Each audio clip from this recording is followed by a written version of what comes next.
Hi guys, so I wanted to post this video about chapters 6.1 and 6.2 to sort of talk you through the basic ideas of composite and inverse functions. I'm actually going to start with inverse functions right now because I have this function and I want to know if I can find an inverse for it, if I can find a function that will undo this question mark C function right here. And so I'm going to drag some things through it. And oh, wow, it kind of cuts it up and puts it in a different order, puts each quadrant in a different position. Oof.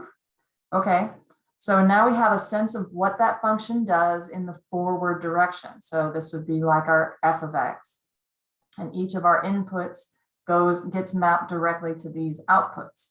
So the question is, can I invert this function? Can I find its inverse? To do that, I need to know if it's one-to-one, if there is only one of these input pictures that could possibly output this particular snowflake mess up. And it looks like, yes, as I take this snowflake, nothing else is going to map to exactly this. They can unmap it. And you see that it allows me to go from this output back to the input that it came from. Now, I want to go back to another function like the black and white one. So the black and white one, as I drag my orange butterfly through here, it turns it gray. But here's the thing, couldn't a yellow butterfly or a red butterfly or a gray butterfly have come through and looked exactly like this? So it doesn't know how to put the color back. This is not one-to-one. Any other color butterfly would also turn into this gray butterfly. So since there are more than one input that could have led to this output, it is not one-to-one, and therefore I cannot undo it. I can't find its inverse.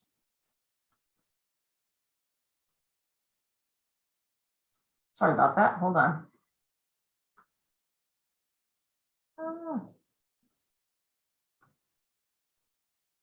So sorry, I'm back. Still talking about inverses here. I've changed it to a function that I know. And I'm going to drag these points through and say, okay, so my 0 maps to 0. Interesting. My 3 or my 1 maps to 3. It is multiplying all my numbers by 3 as I come through here. And you can watch it build the graph as I go. And it doesn't matter what number I put in next.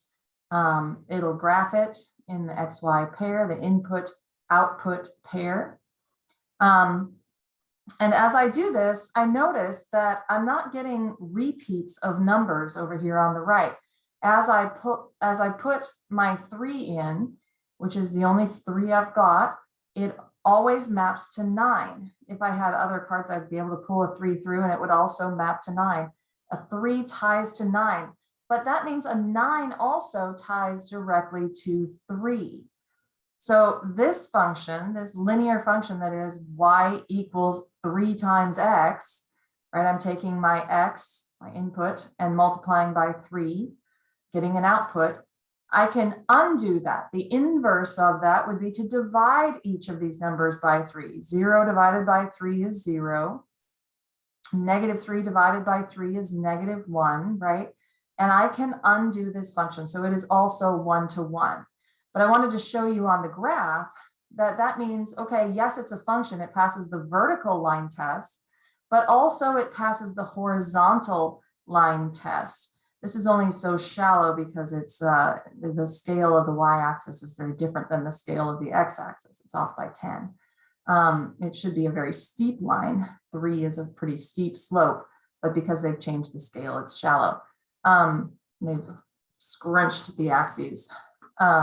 Anyway, but if I drew any horizontal line here, I would only ever cross this line once. So linear functions, as long as they're not horizontal, times 0, this would not be undoable, right? Watch. Whoop. Look, I cannot inverse this function because it doesn't know where that particular 0 came from. There's too much repetition here. But as long as I multiply by some other number, I can map it back. I can undo it. I can find its inverse. Okay, hopefully that makes sense about inverses. But now I want to talk about composite functions, all right? So if my first parent function is 3x, right, times 3, and I want to take that and compose it with the function plus -3 or -3, okay? So now I have two numbers going on. I want to show what's happening as I walk through this. So as I pull my 1 through, I'm going to multiply it by 3. So it changes to 3 first. And then I'm going to subtract 3. And now it's 0. Okay? So I'm doing two different things to it. I'm going to multiply it by 3. And then I'm going to take the output of the times 3 function and input it into my -3 function, and it becomes 3. So in our notation around f of x or whatever, if this g of x, ooh, that's a fat pen. I don't know why it's so fat, but whatever. I don't know how to fix that. Equals 3x, and that's my pink function. And then my orange function is f of x equals x minus 3. I take whatever input I've got and I subtract 3 from it. Then this overall function would be, I take my 3x first, and then I subtract 3 from it.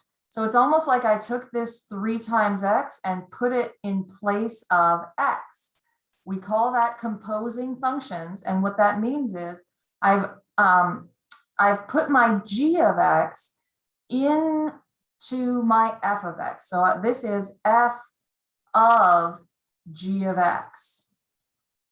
We work from the inside out for order of operations here. So we operate with g, we find the value, right? Let me go back and plug some things in here. If I put 3 in, I'm going to do the 3 times x, and I get 9. Then I put that 9 into my f of x and subtract 3 from it. And now I get 6 out. So I have multiplied by 3 and then subtracted 3. Now, what's interesting is if I change the order of these, I'm not sure I'd get exactly the same function. Let's try and remember what this is. Let me try and draw a little line to show where this function f of g of x happens. And then let's try changing the order and see what happens. So if I drag this over here, ooh, it appears to have shifted some stuff around. See how my points are no longer where they were? Now they're behind the purple line, and now they're below it. So g of f of x is not always the same thing. See, now I take my 0, and I'm going to subtract 3 from it first, and then multiply that by 3. And I get 9. So this new function that we've just discovered, just redone, is g. We take g and we input this, that's our 3 times, but instead of inputting the original, we're going to input the output of f of x.